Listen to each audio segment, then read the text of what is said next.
সংসদে যখন incumbent minister কোনো বিবৃতি দেন অথবা সরকারি দলের ট্রেজারি বেঞ্চ থেকে কেউ কথা বলেন, তখন মনে হয় যে তেলের উপর বাংলাদেশ ভাসছে। শুধু কিছু অসৎ চুরচুট্টা মানুষের কারণে আমরা সমস্যায় পড়ে গেছি। আসসালামু আলাইকুম ওয়া রাহমাতুল্লাহ। হামদান কাসীরান তাইয়িবান মুবারাকান ফীহ। আজকের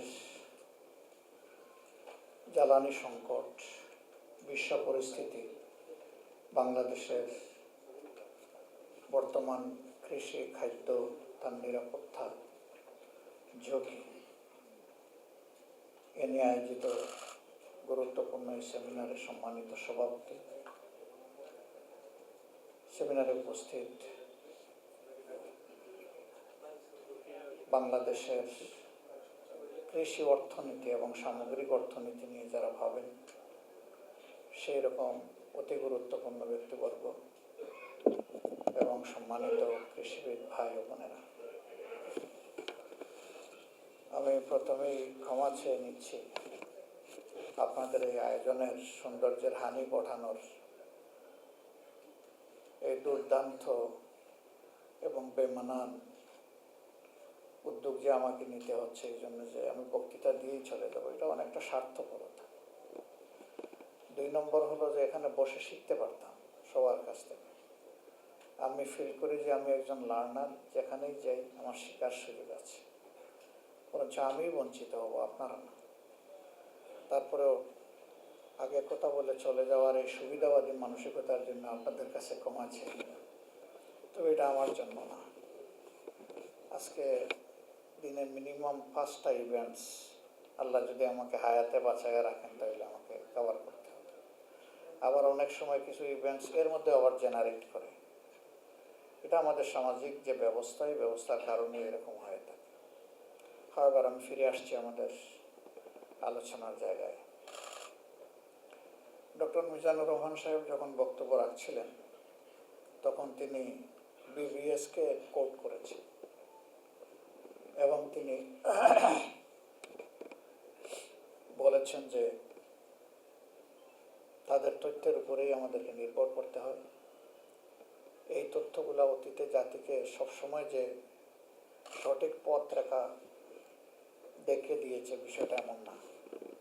অনেক সময় তথ্যগুলো জাতিকে বিভ্রান্ত করেছে। যেহেতু আমাদের বিকল্প কোনো সোর্স নাই, অল্টারনেটিভ সেই রকম কোনো প্রতিষ্ঠান গড়ে ওঠেনি, কাজে ইচ্ছায় হোক অনিচ্ছায় হোক আমাদেরকে এটার উপরে নির্ভর করতে হচ্ছে। বাংলাদেশ কৃষি প্রধান দেশ। আমাদের দেশে মেধার দিক থেকে ক্লাস 9 থেকে শুরু হয় মেধার স্ক্রুটিনি। কে কোন ডিসিপ্লিনে নিজের ক্যারিয়ারটা, একাডেমিক ক্যারিয়ার বিল্ড আপ করবে, তার আগ পর্যন্ত অনেকটা কমন।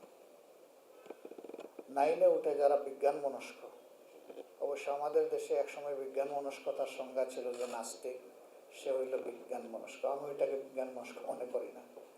আমি মনে করি রিয়েলি সায়েন্টিফিক অ্যাটিচিউড যার থাকবে, সায়েন্সকে জানার, বোঝার এবং নিজের থেকেও কিছু সায়েন্স ক্রিয়েট করার, সেই হইল বিজ্ঞান মনস্ক। তো এরকম যারা ছাত্ররা নিজের ইচ্ছায় তার ক্যারিয়ার সিলেকশন করে না, বা তার ক্যারিয়ার সিলেকশনের জন্য সেই রকম কোনো মেন্টরিং সিস্টেমও আমাদের সমাজে এডুকেশনে নেই। ফলে কিছু কিছু ক্ষেত্রে গার্জিয়ানদের ইচ্ছায় তাকে ডিসিপ্লিন বা সাবজেক্ট সিলেকশন করতে হয়। এখানে অনেকে মাস পেতে গিয়ে আবার খেয়ে হারিয়ে ফেলে, তখন সেখান থেকে রিভার্ট করে, ওইটা কন্টিনিউ করতে পারে। আর কেউ কেউ পারে। তো এই সায়েন্স নিয়ে যারা লেখাপড়া করবেন তাদের মধ্যে কার্যত মোটা দাগে 3টা ভাগে আমরা বিভক্ত হয়েছি। একদল প্রকৌশলের দিকে, আরেক দল চিকিৎসা বিজ্ঞানের দিকে, আরেক দল আমরা এগ্রিকালচারের দিকে। বাংলাদেশে পারসিভেবল ট্রুথ যে আমাদের মধ্যে যারা মেধায় মননে একটু বেশি অ্যাডভান্স থাকেন তারা প্রকৌশলের দিকে যান, এটা আমি স্বীকার করছি। এরপরে চিকিৎসা, কৃষির দিকে আমরা চাই। কিন্তু আমরা যদি সমাজের বিদ্যমান বাস্তবতার দিকে দেখি, তাহলে ওই যারা সর্বোচ্চ মেধার আল্লাহ তাআলা নিয়ামত যাদেরকে দান করলেন, তাদের কাছ থেকে সমাজ কতটুকু পেয়েছে। এখানে আমরা যারা আছি, অনেকের বয়স এটুকু হয়তো বা ছিল যে পাকিস্তানের শেষ অংশটা দেখার সুযোগ হয়েছে। অনেকের কেন বেশিরভাগের তখন জন্মই হয়নি, আমার যতটুকু দৃষ্টি পড়তেছে। বেশিরভাগের জন্ম হলো আফটার লিবারেশন, কাজে ওই চ্যাপ্টারটা তারা দেখে। আবার একটা অংশ আমরা এখানে আছি যারা বিলো 40, তারা স্বাধীনতা উত্তর বাংলাদেশকেও বোঝার সুযোগ আমরা পাই। ভাঙ্গা গড়া অস্থিরতার ভিতর দিয়ে আমাদের এই সমাজ এগিয়ে চলছে। আমাদের এখানে গড়ার চাইতে ভাঙ্গার প্রবণতা বেশি, দেওয়ার চাইতে লুটের মানসিকতা বেশি, উদারতার চাইতে সংকীর্ণতা এখানে বেশি, ভালোবাসার চাইতে প্রতিহিংসা এখানে বিজয়ী। এবং গোটা সমাজটাকে টুকরা টুকরা করে বেস্টেড কোয়ার্টার কিভাবে তাদের ইন্টারেস্টটা এখান থেকে তুলে নিতে পারে, সেই রকম একটা বেপরোয়া কালচার আমাদের দেশে গড়ে উঠেছে। এখান থেকে অল্প দূরে সংসদ ভবন, দেশে 91 সালে সরকার এসে পার্লামেন্টারি ডেমোক্রেসি শুরু করেছে, সংসদীয় গণতন্ত্র। এর মূলমন্ত্র হচ্ছে দেশের সকল মৌলিক কৌশলপত্র এখান থেকে তৈরি হবে। গুড গভর্নেন্সের জন্য বেটার ল এখানে তৈরি হবে। ব্ল্যাক অ্যান্ড গ্রে ল যেগুলো আছে এগুলো এখান থেকে হোয়াইট ওয়াশ হবে। কিন্তু বাস্তবতা কি তাই? জাস্ট গতকালকের ইভেন্টসগুলো যদি আপনারা দেখেন, দেখবেন যে বাস্তবতা তার সম্পূর্ণ বিপরীত। দুর্ভাগ্য, এই সংসদে দাঁড়িয়ে আমি বলেছিলাম যে আমি একজন নবীন সদস্য। এবারকার সংসদে নির্বাচিত হওয়ার আগে কোনোদিন সংসদ গ্যালারিও আমি দেখার চিন্তাও করি নাই, চেষ্টাও করি। এখানে 20%-এর কাছাকাছি সদস্য আছেন যারা অতীতে সংসদ সদস্য ছিলেন, বাকিরা সকল নতুন। আমরা বলেছিলাম যে এখানে রাজনীতির সুস্থ হেলদি প্র্যাকটিস হোক, নট আনহেলদি। এখানে আমরা যে বসি, আমরা যে ঢুকি, আমরা যে বের হই, এর প্রত্যেকটার পিছনে জনগণের রেভিনিউ জড়িত, জনগণের ট্যাক্সের টাকা জড়িত। প্রত্যেকটি মিনিটের জন্য এখানে লক্ষ লক্ষ টাকা খরচ হয়, হাজার হাজার। সুতরাং জনগণের ট্যাক্সের টাকা জনস্বার্থের বাইরে গিয়ে সামান্য একটা কিছু করে এখানে নষ্ট করার অধিকার জনগণ কাউকে দেয়নি। আমরা যেন এর চর্চাটা এখানে শুরু করতে পারি, অতীতে হোক না হোক। অতীতে হয় নাই এটা কোনো এক্সাম্পল না, এখন হবে, এটাই হবে এক্সাম্পল। আমি বলবো না যে সব আশাই বিফলে যাচ্ছে, তবে এখন পর্যন্ত খুব ভালো কিছু করা সম্ভব হয়নি। যদি 1 মাস 1.5 মাসের এই শিশু, হয়তো সামনে আমরা ভালো কিছু আশা করি, আল্লাহ ভালো জানে। কিন্তু এখন পর্যন্ত ভালো কিছু এখান থেকে ডেলিভারি দেওয়া আমাদের পক্ষে সম্ভব হয়। জ্বালানি বা এনার্জি এমন একটি জিনিস যেটা সমাজকে এনার্জি যোগায়। জ্বালানি ছাড়া সমাজের কোনো চাকাই চলবে না, সব অচল। ডক্টর মিজান সাহেব বলেছেন এই জ্বালানির একটা অংশ আমরা মিডল ইস্টার্ন কান্ট্রি থেকে ইম্পোর্ট করি, সবটা না। আমাদের নিজেদের ইন্ডিজেনাস জেনারেশনও আছে, বিশেষ করে পেট্রোল এবং অক্টেনের ক্ষেত্রে এটা মোর দেন 50% কভার। আবার আমরা ব্লু ইকোনমির কথা শুনি, কিন্তু ব্লু ইকোনমিতে আমাদের কয়েকটা জাহাজ চলে আর কয়েকটা মাছ তুলে আনি, এর বাইরে কিছু না। আল্লাহ তাআলা অপুরন্ত সম্পদ রেখেছেন, মিনারেল রিসোর্সেস, আমরা সেগুলো তুলে আনতে পারছি না। আমাদের সীমাবদ্ধতাটা কোথায়? 2টা জায়গায়। একটা হইল স্বাধীন দেশের স্বাধীন মানসিকতা যেটা থাকা দরকার, নাগরিক এবং দেশ পরিচালনায় যারা আছেন, প্রথমে এটার অভাব। এইটার কারণে নিজেদেরকে আমরা বড় কিছু করার আগে ডাইনে কি বামে কি 10 বার দেখে তারপরে পদক্ষেপ নিতে হয়। এটি একটি স্বাধীন দেশ, স্বাধীন দেশের ডিসিশন হবে স্বাধীনভাবে, আমার ডাইনেভাবে তাকাতে হবে কেন? অথচ সবাই আমরা স্লোগান দিই my country first, Bangladesh first. এই স্লোগানের বাস্তবতা তো দেখাতে হবে। মুখের স্লোগান তো শুনতেছি 54 বছর ধরে, এখন প্র্যাকটিসে আনতে হবে। সেই প্র্যাকটিসটা শুরুই হয়। ইভেন দেশের স্থলভাগেও আল্লাহ তাআলা যে অপূর্ব সম্পদ মাটির নিচে দিয়েছেন, সেগুলো সব ক্ষেত্রে প্রপারলি তোলা হচ্ছে না। আবার এখানেও আমাদের নিজস্ব এক্সপার্টাইজকে ডেভেলপ করে আমরা যাতে আমাদের রিসোর্সগুলো নিজেরাই তুলতে পারি, আহরণ করতে পারি, তারও ব্যবস্থা করার কোনো ব্যবস্থা এখানে নাই। আমাদের বাপেক্স আছে, পড়ে আছে। তাদের এক্সপার্টাইজটা আমরা কেন, তাদের স্কিলটা কেন আমরা ডেভেলপ করছি না? আবার তাদের সাথে যখন ইন্টিমেট অ্যাটমসফিয়ারে কথা বলার সুযোগ হয়, তখন বলা হয় যে আমাদেরকে তো ফ্রোজেন করে রাখা হয়েছে, যেটুকু আমাদের স্কিল আছে এটাও তো ইউটিলাইজ করতে দেওয়া হচ্ছে না। এটা দিলে তো কাজের মধ্য দিয়ে আমাদের স্কিল বেড়ে যেত। কেন? এখানেই বেস্টেড ইন্টারেস্টের প্রশ্ন। Alternate energy, save energy, green energy এখন দুনিয়ার উন্নত দেশগুলো প্র্যাকটিস করে। তারা লিকুইড এবং গ্যাসিয়াস এনার্জির যে রিসোর্স, এটা থেকে তারা বের হয়ে আসতেছে। একদিকে এনভায়রনমেন্টাল পলিউশন থেকে তারা বাঁচতেছে, আরেকদিকে পরনির্ভরশীলতার জিঞ্জির তারা ছিন্ন করে ফেলতেছে। আমাদের দেশে হচ্ছে না। কেন হবে না? ওই এখানেও ঘুরে ফিরে সিন্ডিকেশন, পলিটিক্যাল সিন্ডিকেশন। যতগুলা বড় সিন্ডিকেশন দেশে হয় আমাদের দেশে, সবগুলার পিছনে রুলিং পার্টি যারা, তাদের হাত থাকে। অতীতেও ছিল, এখনো আছে, তার কোনো পরিবর্তন হয়নি। এনার্জিতে এখন হাহাকার। তেল আছে শুধু সংসদে, বাংলাদেশে নাই। সংসদে যখন ইনকামবেন্ট মিনিস্টার কোনো বিবৃতি দেন অথবা সরকারি দলের ট্রেজারি বেঞ্চ থেকে কেউ কথা বলেন, তখন মনে হয় যে তেলের উপর বাংলাদেশ ভাসছে, শুধু কিছু অসৎ চুরচুট্টা মানুষের কারণে আমরা সমস্যায় পড়ে গেছি। এবং এটাও বলা হয় যে আগের থেকে তেলের যে স্বাভাবিক চাহিদা ছিল, ইরান ভার্সাস ইসরায়েলের এই যুদ্ধ বাধার পরে এখন এই চাহিদা অনেকে বাড়াই দিচ্ছে। আচ্ছা, ভালো কথা, তো চাহিদাটা পূরণ করবে কখন? যাওয়া আসা আপনারাও করেন, আমরাও করি।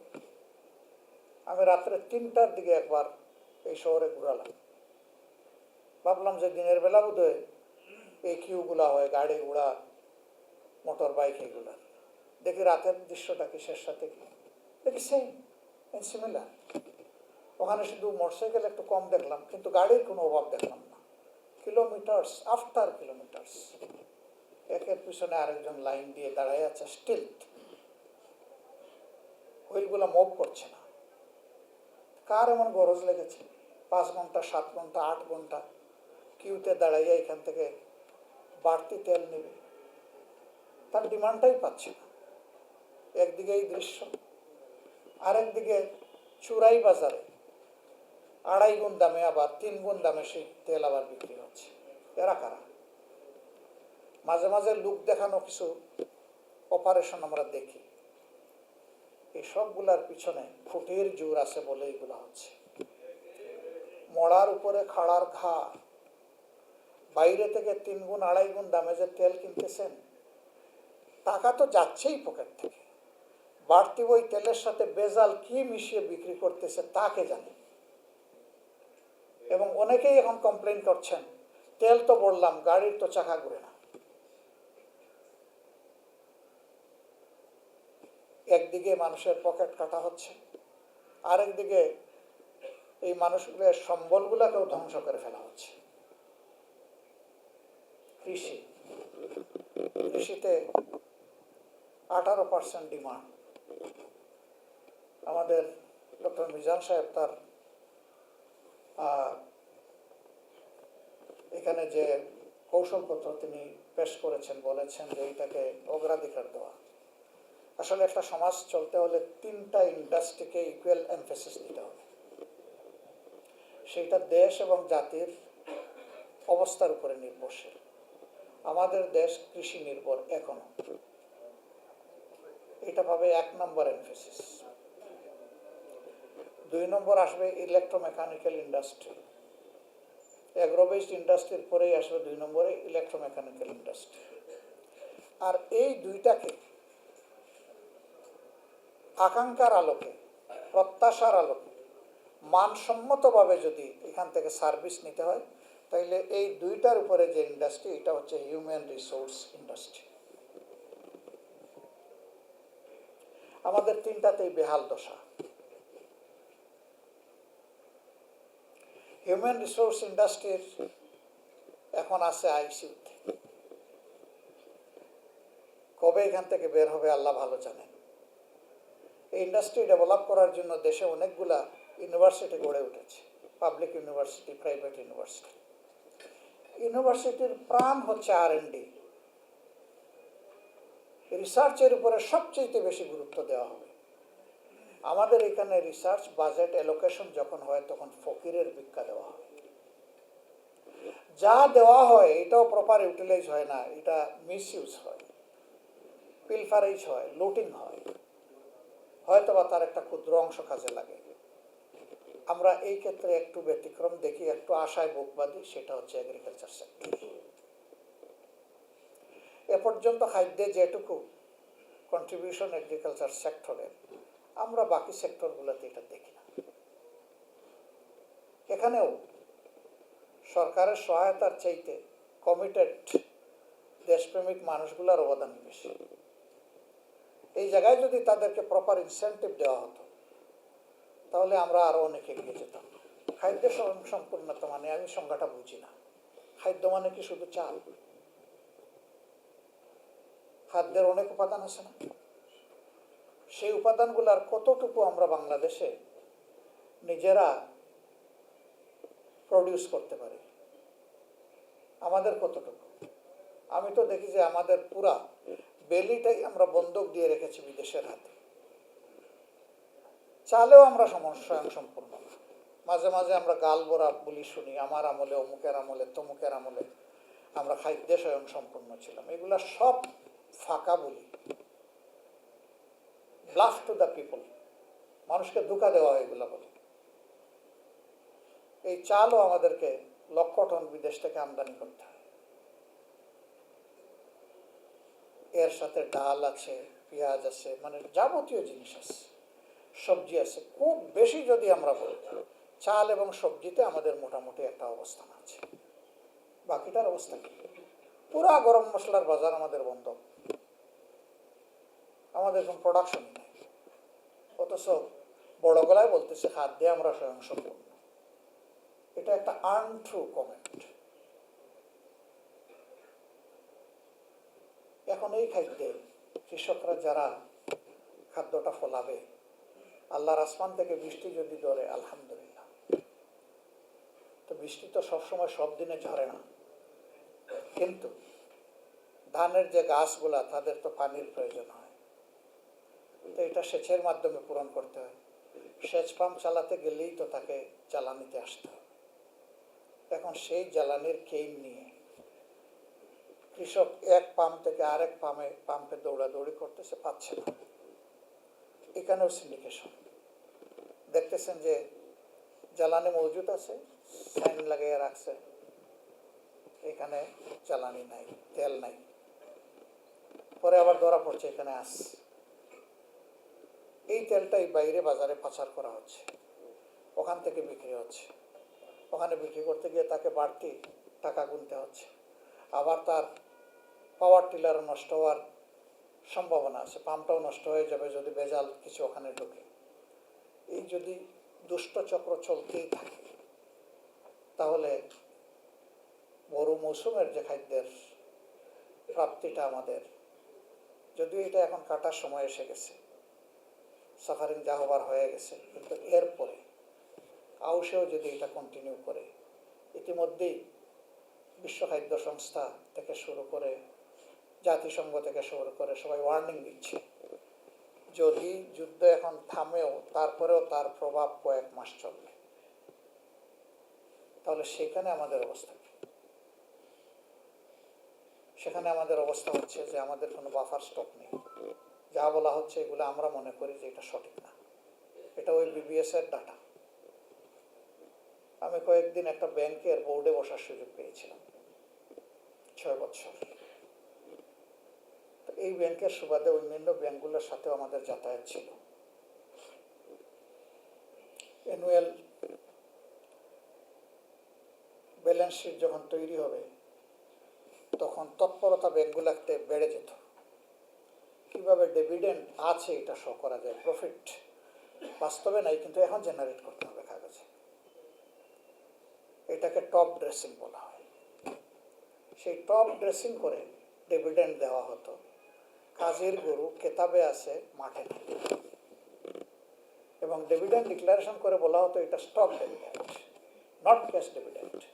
ক্যাশ থাকলে না ক্যাশ দিবে। তো যদি লাভ হইল তাইলে ক্যাশ দিতে অসুবিধা কোথায়? আমার লাভের টাকা গেল কই? সেই লাভ তো শেয়ার হোল্ডাররা পাবে। তো ওই রকম আমাদের গুজামিল দিয়ে সব কিছুই চলছে। এর মধ্যে তো ব্যাংকিং খাত একেবারেই লুটে পুটে খেয়ে দিয়ে হজম করে শেষ করে দেওয়ার উপক্রম হয়েছে। এইগুলাকে চেক দেওয়ার জন্য সংসদে গত সরকারের কতগুলা অধ্যাদেশ ছিল, খুবই জরুরি ছিল এগুলো পাস করা ট্রান্সপারেন্সির জন্য। বিশেষ করে দুদক কমিশন, স্বাধীন দুদক কমিশন গঠন, যেটা কিন্তু এটাই ঠেকিয়ে দেওয়া হয়েছে। মতলব হচ্ছে দেশ চলবে আগের কায়দায়। তো রক্ত জ্বলল, জীবন গেল, পঙ্গু হলো, ক্ষতি হলো দেশে, বহু মায়ের বুক খালি হলো, বহু বোন তার স্বামী হারালো, বাচ্চারা এতিম হলো। তার জবাব কি? এই জবাব কে দিবে? রাজনীতিবিদদেরকে জবাব দিতে হবে সমাজের কাছে। সকল নীতির নিয়ন্ত্রণ হচ্ছে রাজনীতির হাতে। এই নীতি ঠিক থাকলে দেশের সব নীতি ঠিক থাকবে। এখানে শেষ তো সব জায়গায় উলটপালট। আমরা এরকম একটা ডিজাস্টারের মধ্য দিয়ে যাচ্ছি। কিন্তু না, এইভাবে যদি চলে তাহলে আগামী প্রজন্মের কাছে আমরা সবাই দায়ী হয়ে যাব। চুপ করে থাকার কোনো সুযোগ নেই। আমাদেরকে অবশ্যই জাগতে হবে, প্রতিবাদ করতে হবে, প্রতিরোধ গড়ে তুলতে হবে। দেশের জন্য তো অবশ্যই, আমার নিজের জন্য, আমার সন্তানের জন্য, আমার এই মাটির প্রত্যেকটি ধুলাকণার জন্য। আমরা সেই পরিবেশ যেদিন গড়তে পারবো সেই দিন আর এই ধরনের সেমিনারের প্রয়োজন পড়বে না। সমাজ চলবে একটা নীতিমালার মধ্য দিয়ে।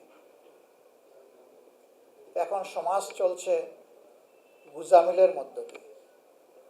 চমৎকার শুনি ইলেকশনের আগে আমরা বিল্ড আপ করবো meritocratic society, not politocratic society.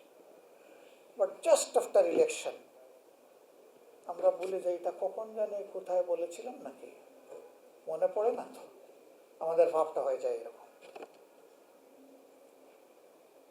পুরা ফাংশনটা চলে যায় তখন পলিটোক্রেসির করে। আজকে এখানে দাঁড়িয়েও কৃষিবিদ ফোরামের আমাদের ভাই বলেছেন বিসিবির মতো এখানেও কু ঘটানোর চেষ্টা করা হচ্ছে। কি দরকার রে ভাই, এখানে কু করতে হবে কেন? এখানে তো সব মেরিটোরিয়াস মানুষগুলো আছেন, এখানে মেরিট দিয়ে জাতিকে কন্ট্রিবিউট করে। এখানে নেতৃত্ব জোর করে দখল করে এগুলাকে ধ্বংস করতে হবে কেন? যার সেই যোগ্যতা আছে, সে যে দলের হোক, যে ধর্মের হোক, এমনকি কোনো দলের সে না হোক, সে তো এই দেশের নাগরিক। তার মেরিটকে কনসিডারেশনে উপযুক্ত লোকটাকে উপযুক্ত জায়গায় বসাই দিই। এতে দেশেরও লাভ, সরকারের তো লাভ। একটা সরকার যদি সাকসেসফুল হতে চায় তাহলে সব জায়গায় অ্যাপ্রোপ্রিয়েট ম্যানিং করতে হবে। যে মানুষটাকে যেখানে খাটে তাকে ওখানেই দিতে হবে। এখানে ধর্ম, লিঙ্গ, বর্ণ, এখানে রাজনীতি দেখার কোনো সুযোগ নেই। আমরা এই ব্যাড কালচারের কবর রচনা করা দরকার। এটার কবর যেদিন রচনা হবে, ইনশাআল্লাহ বাংলাদেশ স্বাধীন বাংলাদেশ হবে। এর আগে বাংলাদেশ স্বাধীনতার সুফল লাভ করতে পারবে ইম্পসিবল। এই বারবার কড়াইতে জীবন্ত মাছ, এটাকে ভাজা করা হচ্ছে, লাফ দিবে বাঁচার জন্য, পড়ে যাবে চুলার মধ্যে। আমাদের অবস্থা তাই হচ্ছে। আমরা বাঁচার জন্য লাফ দিচ্ছি, পড়ে যাচ্ছি আমরা চুলার মধ্যে। এখান থেকে আমাদেরকে ইনশাল্লাহ বের হয়ে আসতে হবে। আমরা সরকারের কাছে আহ্বান জানাব,